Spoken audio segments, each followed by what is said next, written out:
Hi everyone, welcome back to Aspergers from the Inside. You're here with Paul. Today I wanted to talk about how sometimes socializing can be incredibly draining and incredibly painful even if you don't have the energy to do it, and to explain a couple of the reasons why that is and how it actually makes sense. Sometimes when we don't understand the reasons behind things, it's easy to think, oh, I should be able to do it, or there's something wrong with me because I can't do these things.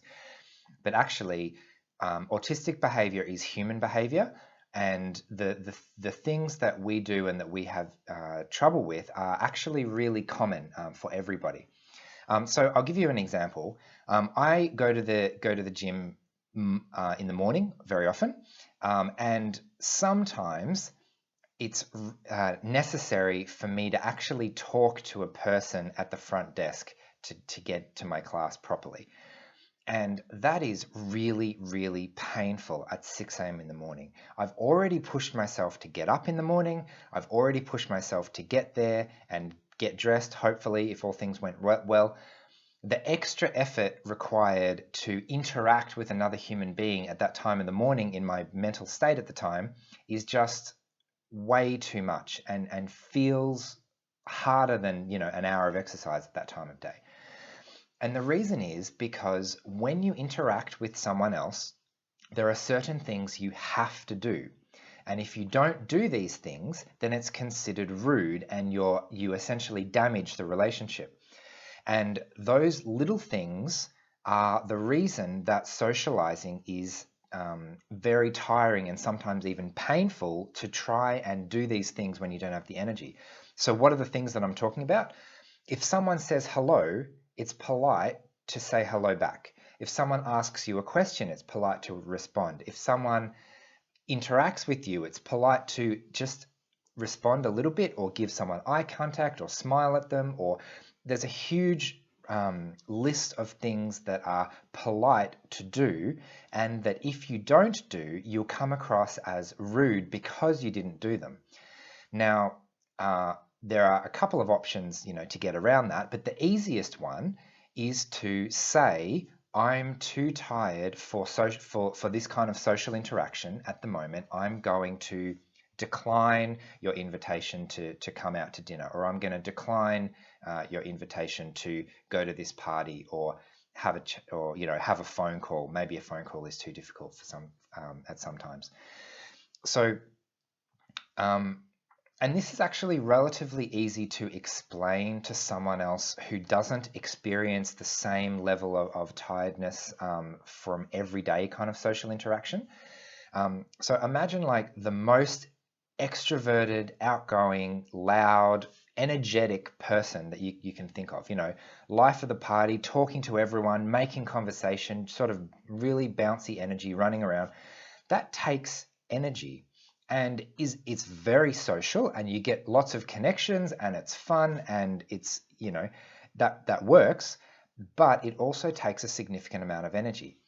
And if you're not in the sort of bouncy house party mood, then bringing yourself up to that mood just is not appealing. You're like, I don't have the energy for that. I'm just gonna go home early and read a book or something and recharge. And another interesting thing is people assume that if you're on the spectrum, you don't like socializing, and you're not the kind of person who can have that kind of really high energy, really hypersocial kind of activity. Whereas what I've found is, firstly, it really depends on the person, but also even within the one person, those that I know on the spectrum that do that very often socially, it still takes a significant amount of energy, and then later on they need to recharge and build that energy up again. And if you're out of energy, then any cost is too much. So it's a little bit like, can I afford 20 cents? Well, if I don't have 20 cents, no, I can't afford 20 cents. Bad luck.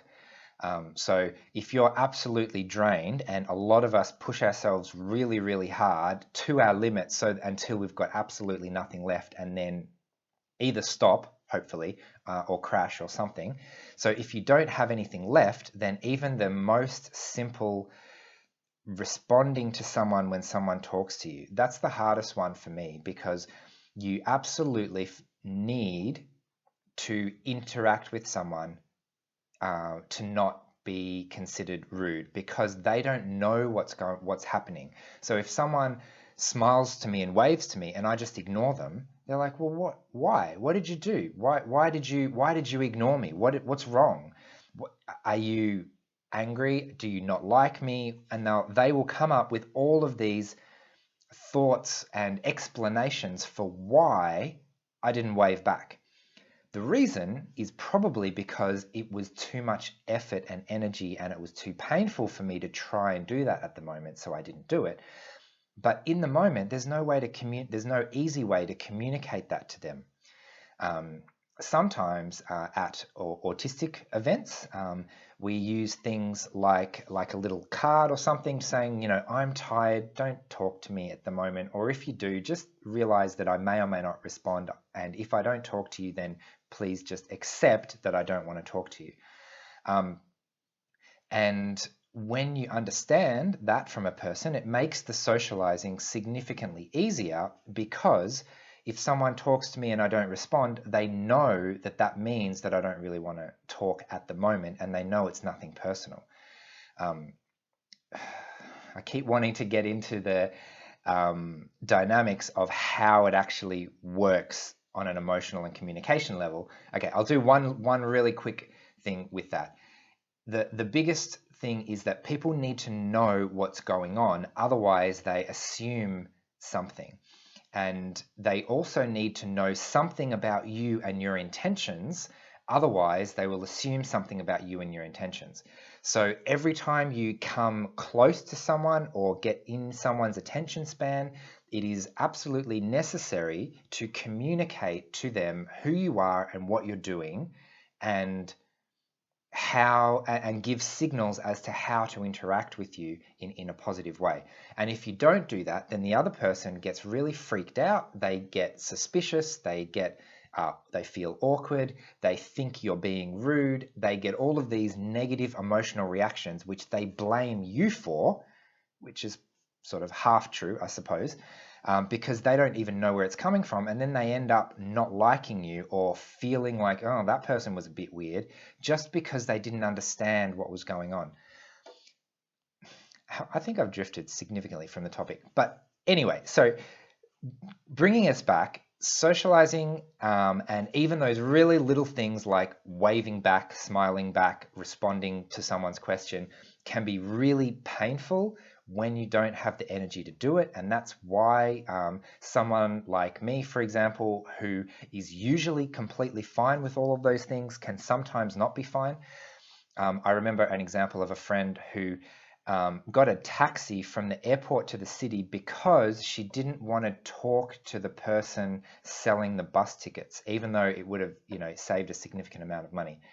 Now someone from the outside who already knows how easy it would be would know that it's actually not significantly more interaction to talk to the person selling tickets than it is to tell the taxi driver where you're going. But when you know you don't have energy, the risk that someone might ask you a follow-up question, or that you might have to ask for help, or you might not know exactly what to do and have to get into this dialogue with someone else when you just don't have the energy for it, that risk was too much. And she said, nah, not doing that. I know how to catch a taxi, bam, bam, bam, I'm going. Or these days with ride sharing apps and things, you don't even need to, tell the person where you're going. Okay, way over time, stopping now. Thanks for listening. Hope you enjoyed this video. If you've got examples of social things for yourself, things that are particularly difficult or ways that you cope, please leave them in the comments. It'll be really interesting to hear. Thanks. Bye.